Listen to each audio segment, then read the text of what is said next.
بسم الله الرحمن الرحيم. الحمد لله والصلاة والسلام على أشرف الأنبياء والمرسلين سيدنا وحبيبنا محمد صلى الله عليه وسلم. maanta shirkeygan jaraa'id wuxuu daaran yahay hal qodob oo ah diiwaangelinta dugsiyada baahiyaha gaarka ah sida ku soo baxday wareegtadii ay soo saartay waaxda hantidu 18kii bishii 8aad 2020 waxa soo baxday in dhammaan dugsiyada dalku ay isdiiwaangeliyaan.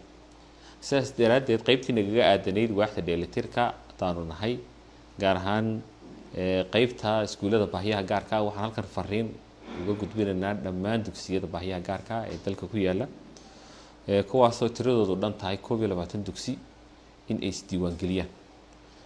21 dugsi waxay isugu jiraan kuwa gaar loo leeyahay iyo kuwa ay dawladdu maamusho labadaba.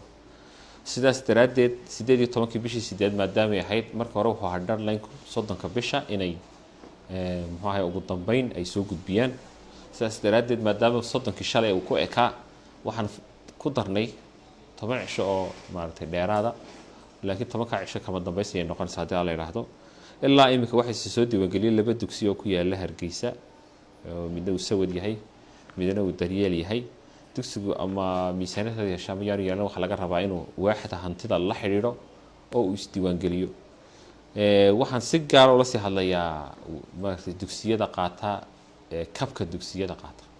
dugsiyada kabka qaata haddii ay 10ka cisho soo socda oo 31ka bisha ka bilaabmaya ay soo diiwaangelin waayaan waxa uu eegtay inaanu sii deyn doonin wax miisaaniyad haddii la yiraahdo 4 bilood ee dambe ee miisaaniyaddooda ka hadhay. marka waxaan aad iyo aad ugu adkeynayaa in dugsiyadaasi la diiwaangeliyo. wax adagna maaha in iskuulka la diiwaangeliyo ama qof u baale ama dad community oo group u baale ama dawladda u baale saddexdaanba kulli iskuulku noo saddexda waxaan ahayn kulli ma jiraan.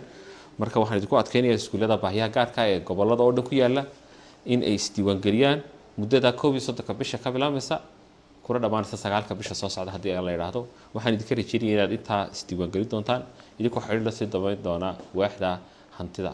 intaas uu ku eegyahay shirkeyga jaraa'id.